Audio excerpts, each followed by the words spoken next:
La grâce de Dieu surabonde sur nous. Elle nous permet d'être ensemble pour ce tout nouveau numéro de votre journal télévisé de la religion que j'ai l'immense plaisir de vous le présenter. Serviteurs et servantes de Dieu, bonsoir et bienvenue tout de suite. Découvrons le sommaire.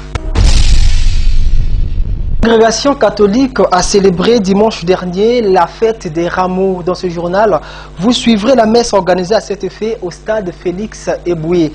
Keren Leka que nous parlera des fraternités catholiques de la paroisse Saint-Esprit de Mungali, surtout de l'organisation de ces confréries. Et puis, l'église kimbangiste a tenu son culte dominical 3 jours seulement après la célébration en grande pompe des 96 années de l'existence de cette église. Voilà pour les titres, mesdames et messieurs, une fois de plus, bienvenue tout de suite, déroulons notre journal. Le dimanche 9 avril dernier, les chrétiens catholiques ont célébré la fête des rameaux, une fête, vous savez, qui symbolise l'entrée triomphale du Seigneur Jésus-Christ à Jérusalem. Mais avant de parler de cette fête des rameaux, place tout d'abord aux préparatifs, notamment à l'achat des rameaux la veille de l'événement. Ce reportage nous emmène donc à la paroisse Notre-Dame des Victoires de Wendy, où justement ces rameaux faisaient bon prix. Images et commentaires. Voici l'élément qui symbolise l'entrée de Jésus-Christ à Jérusalem, le rameau. À la veille de la fête qui porte son nom, cet arbre devient de plus en plus visible, comme ici à Wendy, à l'entrée de la paroisse Notre-Dame des Victoires. Étalés contre le mur, ces rameaux font bon prix et les vendeuses en sont satisfaites. Je vends ces rameaux car demain c'est la fête. Les prix diffèrent. Il y a des rameaux à 100 francs et à 200. Demain, c'est une journée spéciale qui prépare la Pâque. Comme le jour de la fête approche, les chrétiens ne voudront pas manquer une branche. La fête s'annonce grande, mais aussi pleine de sens. C'est une grande fête demain, c'est la Pâque. Nous allons célébrer la venue du Seigneur et puis celui qui nous a sauvés, quoi. Jésus, le Christ. Parce qu'il s'est donné pour nous. Vraiment, quand je mène mon pas, avec lui, je marche sur la terre des vivants. Se procurer de son rameau à la veille de la célébration de l'entrée triomphale de Jésus-Christ à Jérusalem, tel est le souhait de tout chrétien catholique du monde entier. Après en avoir acheté, il faut donc le garder paisiblement car demain, c'est le grand jour. Après l'achat des rameaux, place maintenant à la fête proprement dite. Et c'est au stade Félix Eboué de Poto-Poto que les catholiques ont célébré l'entrée triomphale du Seigneur Jésus à Jérusalem. Une fête que vous allez voir qui a coïncidé avec la journée de la jeunesse catholique. Suivez. Pour un événement particulier, un endroit particulier. Pour cette fête des rameaux, les chrétiens catholiques ont choisi le stade Félix Eboué pour célébrer l'entrée du Fils de l'homme à Jérusalem. C'est donc à juste titre que l'homélie soit tirée du livre de Matthieu chapitre 21 du verset 1 à 11. Quelques jours avant la fête de la Pâque, Jésus et ses disciples, approchant Jérusalem, arrivèrent à Bethphagée, sur les bords du mont des Oliviers. Alors Jésus envoya le disciple, allez au village qui est en face de vous. Vous trouverez aussitôt une ânesse attachée à son petit avec elle. Détachez-les et amenez-les-moi. Dans la foule, la plupart étendirent leur manteau sur le chemin, d'autres coupaient les branches aux arbres et en cherchaient la route. Les foules qui marchaient devant Jésus et celles qui suivaient criaient « Hosanna au fils de David, béni soit celui qui vient au nom du Seigneur, Hosanna au plus haut des cieux. » Rameau en main et dans l'allégresse, Les catholiques ont commémoré cette fête qui coïncide avec la 32e journée de la jeunesse catholique qui a eu pour thème « Le puissant fit pour moi des merveilles, saint est son nom ». Un moment donc pour ces jeunes de reconnaître les merveilles de Dieu. Pour nous tous ici rassemblés, qui en communion avec la jeunesse du monde entier, célébrant l'entrée triomphale de Jésus à Jérusalem, que nous sachions reconnaître les merveilles que Dieu réalise dans notre vie. Sachant que la paix est la condition sine qua non pour la vie, ces jeunes catholiques ont émis le vœu de voir les autorités œuvrer pour cette denrée chère, pour la justice et l'amour, car ainsi dit la Bible, celui qui n'aime pas n'a pas connu Dieu, car Dieu est amour. 1 Jean 4, verset 8.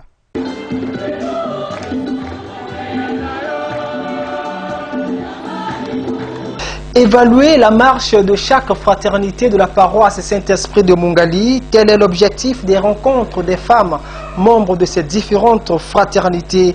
Pour ce faire, ces femmes ont choisi le jour du vendredi pour se réunir, en tout cas tout juste après la messe de 6 heures. Keren Lekak les a rencontrées. Voici sa note de reportage. Comme à l'accoutumée, le vendredi de chaque semaine est un jour spécial pour la paroisse Saint-Esprit de Mungali, car c'est le jour que toutes les fraternités féminines se sont choisies pour se retrouver. Au sortir de la messe de 6 heures animée par la Scola populaire, les 4 fraternités féminines de la paroisse de Mungali, à savoir Sainte Maria de Goretti, Saint-Michel, Sainte Claire et Bienheureuse Anne-Marité, s'étaient retrouvées pour faire le point de la semaine en s'informant sur la bonne marche des différentes fraternités afin de prendre de nouvelles orientations, a déclaré Madame Jeanne Milandou, membre de la fraternité Sainte Claire. C'est notre messe de dévotion où toutes les fraternités se retrouvent. Bon, après la messe, nous nous retrouvons pour se donner les nouvelles concernant toutes les fraternités de Brazzaville. Tout à l'heure, on va s'éclater. Chaque fraternité se retrouve pour faire sa prière spécifique à son saint patron. Il y aura aussi des nouvelles, chaque fraternité donne ses nouvelles à la démarche, s'ils ont des problèmes de finances, tout ça, ils se retrouvent. La messe de dévotion est aussi l'occasion pour les fraternités de faire le point de la caisse afin de venir en aide à la paroisse. Simone Mombeki, président de la fraternité Sainte-Claire, nous a relaté en quelques mots l'historique de la dite caisse. La caisse, nous l'avons commencé depuis les événements douloureux de notre pays.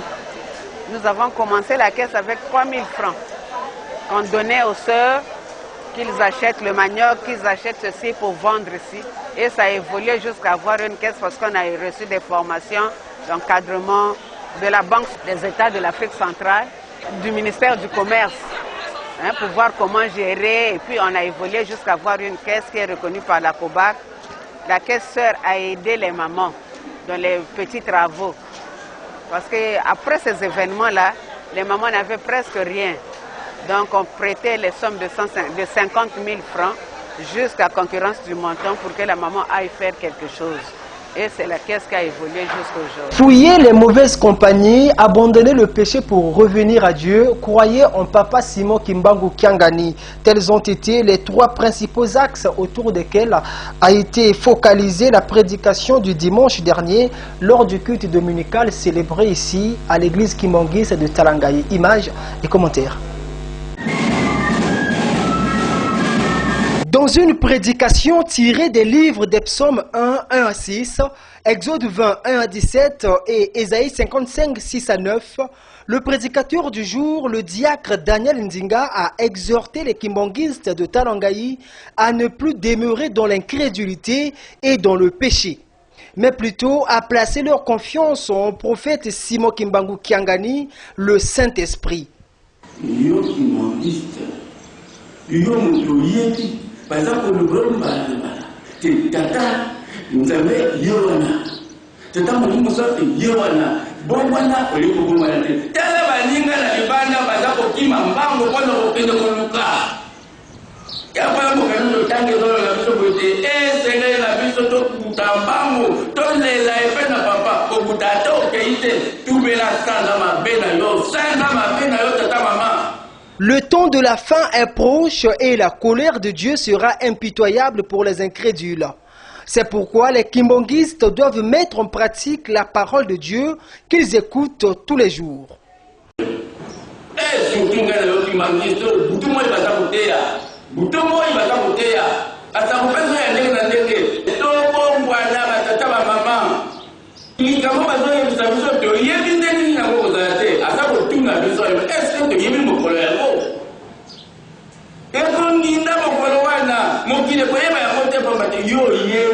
Les kimbongistes de Talangaï ont également pris connaissance du calendrier liturgique de l'église où on annonce le baptême du 4 juin et du 10 décembre et surtout la rencontre du 24 avril, prélude au centenaire de Papa Mfumu Longo.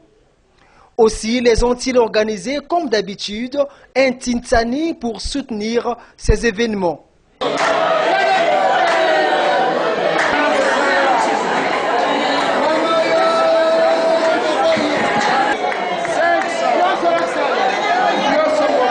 Dans une animation donnée par les différents groupes de chœurs de l'église,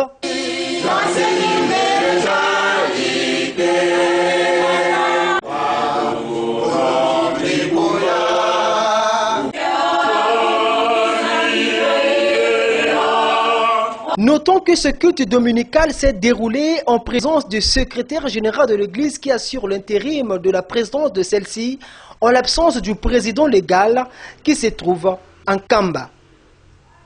Parlons maintenant des églises de réveil et première étape dans ce journal, ACK, Assemblée chrétienne de Kinshasa, église de Kombo.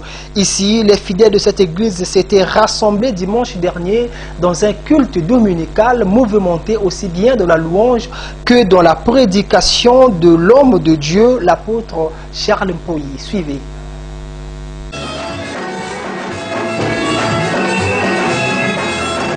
C'est dans cette ambiance chaleureuse que s'est tenu ce culte dominical ici à l'Assemblée chrétienne de Kinshasa, église de Kombo, que dirige le sur-mesure de la parole de Dieu, l'apôtre Charles Mpoyi.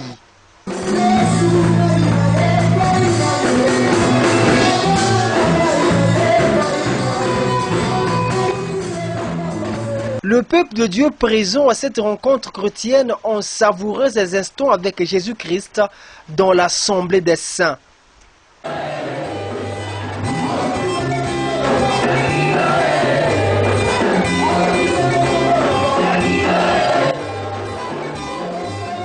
Dans sa prédication, le ministre de Dieu s'est penché sur l'histoire de Balaam et Balak, écrite dans le livre des Nombres 22 à partir du premier verset.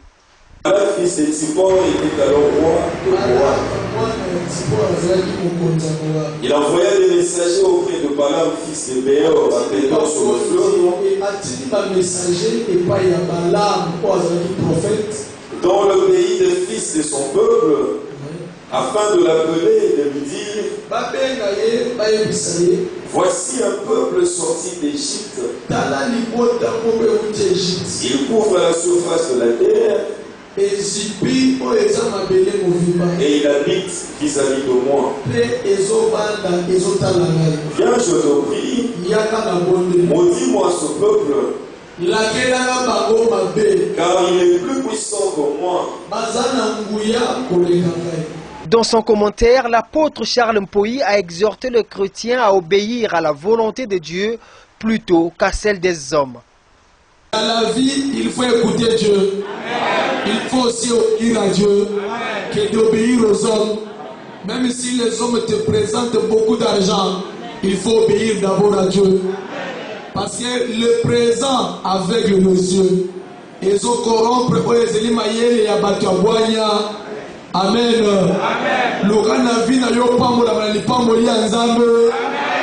L'église Cité de Délivrance, le jardin d'Éden, situé à Makelekele dans les alentours du marché Bourreau, eh bien cette église est entrée dans une phase d'affermissement, ce depuis le 5 avril dernier. Pendant 14 jours, le prophète Eva Makala et le peuple de Dieu imploreront la main de l'Éternel dans la construction de son temple. Notre équipe s'y est rendue au 3e jour. Voici ce reportage.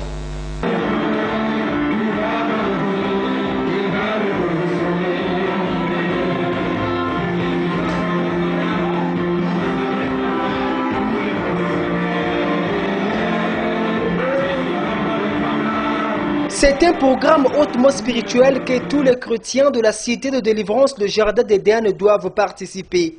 Pour ce 3e jour, le peuple de Dieu n'a pas manqué de louer le Seigneur.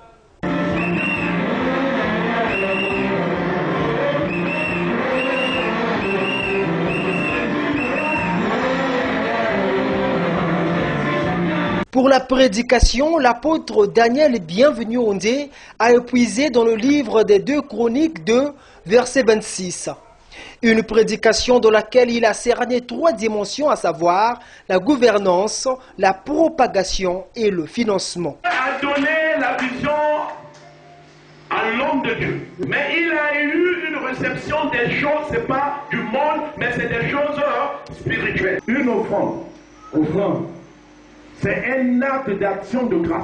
C'est un don qu'on fait à l'Éternel. Comme ça, vous contribuez, ce n'est pas pour le pasteur, mais c'est pour qui? C'est pour Dieu. Pour soutenir son inspiration, le Saint-Esprit a conduit l'homme de Dieu à exhorter les chrétiens à la culture de l'offrande et surtout à impliquer le serviteur de Dieu dans leurs différents projets.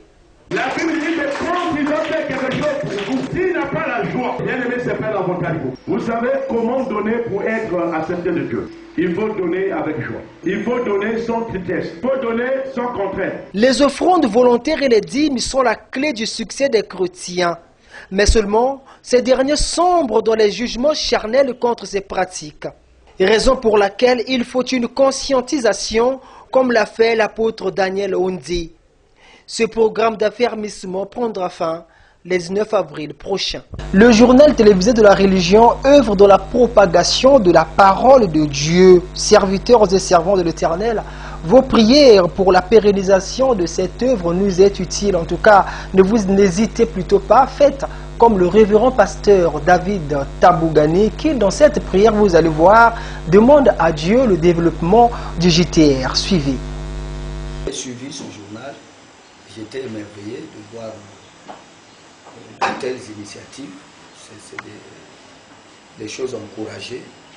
Ça manque beaucoup pour l'église de Brazzaville. Donc je crois que en dehors de la prière que nous allons faire, même de nos prières personnelles, nous allons continuer à vous soutenir. Parce que ça fait la promotion, non pas de l'homme, mais la promotion de l'homme qui est au-dessus de tous les hommes. Et l'homme qui détient tout ce dont nous avons besoin. Donc il n'y a pas de meilleur message que le nom de Jésus. Voilà pourquoi vraiment que le Seigneur bénisse cette chaîne, cette émission, qu'il vous donne les moyens qu'il faut et que vous puissiez trouver des partenaires qu'il faut. Et vraiment, je vous souhaite bon. Et que le nom de Jésus fasse la phrase Asima. Vraiment ce jour-là aille encore plus loin. Oui. Heureux l'homme qui ne marche pas selon le conseil des méchants, qui ne s'arrête pas sur la voie des pécheurs et qui ne s'assied pas en compagnie des moqueurs, mais qui trouve son plaisir dans la loi de l'Éternel et qui la médite jour et nuit. Psaume 2, versets 1 à 2. C'est par ce passage biblique au peuple de Dieu que je mets terme à ce journal. Grand merci à Patou Wilfried Oba pour la réalisation et la coordination de celui-ci. Avec vous, on se verra à la prochaine occasion, si Dieu le veut.